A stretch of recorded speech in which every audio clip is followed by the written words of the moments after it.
Hello, my name is Logan Hurley, and I'm here to help you get ready for judging at the Kentucky Forensics Association Annual State Speech and Debate Championship.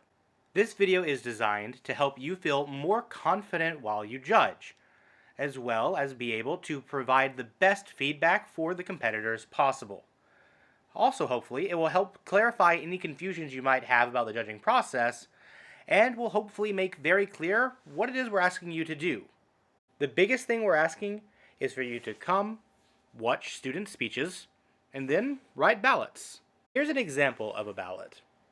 We'll go into more detail about how to fill ballots out later in this video and in future videos. The biggest thing to remember is that at the beginning of every round and at the end of every round, you'll head to the ballot table, either to pick up the ballot for that round or to drop off the ballots that you just filled out. What you write on a ballot depends on what event you're judging.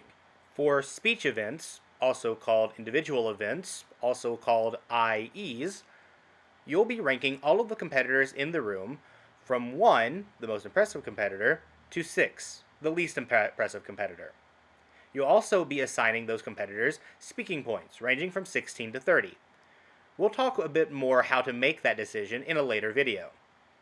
In debate, you'll choose a winning side of the debate, and then likewise assign speaker points to every participant in that round, points ranging from 16 to 30. Even though we're going to talk a bit about what to be looking for in each event a little bit later on, now's a good time to give you some general judging tips. While watching the actual competitors while they're speaking is valuable, feel free to write on your ballot while the students are still speaking. This is especially valuable if you plan to write a lot of feedback. In order to keep the tournament running more or less on time, it's asked that you bring the ballots back as soon after the round is over as possible. So, and if you plan to write a lot of comments, feel free to write while the student is speaking. This will also help you keep your comments fresh in your mind and not have to try to remember all of the things you wanted to tell a competitor during their entire speech. You'll also want to give clear reasons for your decision, either in debate which side won, or why you ranked the competitor high, low, or in the middle. It can feel a bit intimidating to write on a ballot that you really like this and such part of a competitor's speech, or that you rank them low because of this one. But giving clear, understandable feedback will always make the competitor and coaches feel a lot better than if people aren't able to understand why a judge made their decision. Also remember that college speech and debate is not just a competition. It's also a learning experience. And so, for both the best and worst competitors, it's valuable to get feedback from you about what a student can improve in their speech and what goes well that impressed you. Many judges may not feel qualified or able to give robust, detailed feedback. However, as long as you're being honest and kind, your comments will likely be very well received. Finally, trust your gut. When it gets down to it, as long as you're listening well and keeping an open mind, it's the competitor's job to persuade you to vote for them.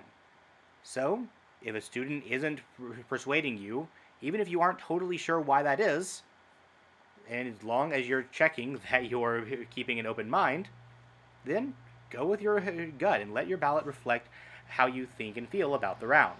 That isn't to say that you should simply vote for whichever case you like more. After all, it's not good to reward competitors for arguing things that you agreed with before you entered the tournament, or for punishing competitors who are arguing against things that you believed before you entered the tournament. Instead, look to evaluate how well the competitors are advocating for whatever they're advocating for. But also feel free to, again, trust your gut, that if they're violating some norm or code or ethics that you think cause them to be inherently unpersuasive, that's also fine. Before we conclude, let's talk a little bit about what you can expect when you go into your first round, and hopefully every round. When you enter the room, you will likely see at least 1 or 2 competitors who got there before you. If not, no worries. Many competitors likely will have multiple events that they have to go to before this one, or they may just be running a bit behind your schedule. Either way, Enter the room and look around for something written on a piece of paper or on a whiteboard that will have a list of the competitors' names and their codes for this event. Usually that will take the forward of some kind of chart, but as long as the information is all there, you will have what you need to be able to fill out your ballot. While you wait, you can begin filling out the top of your ballot with information such as your name, your status as a hired judge, no matter what schools you may otherwise be associated with, and also begin filling out which round of the event in question this is, whether it's the first, second, or final round. You can also begin filling out the names and codes of the competitors who have already written their names on the board in the room. When you pick up your ballots, you'll be told what time the round should begin. Try to start the round as close to that time as possible. Even if some of the competitors aren't there yet, they'll show up eventually. You may notice that some of the students have marked DE or TE by their name. These marks are meant to indicate that a student is double entered, DE, or triple entered, TE. That means that while they are doing that event, they also have 2 other events to be doing.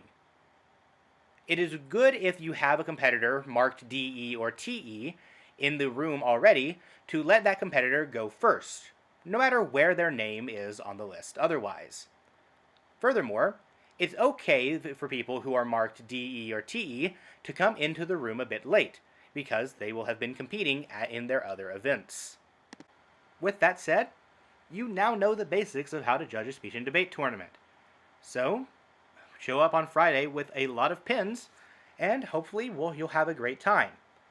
After this, feel free to watch the other videos about judging debate or judging various IEs. See you on Friday.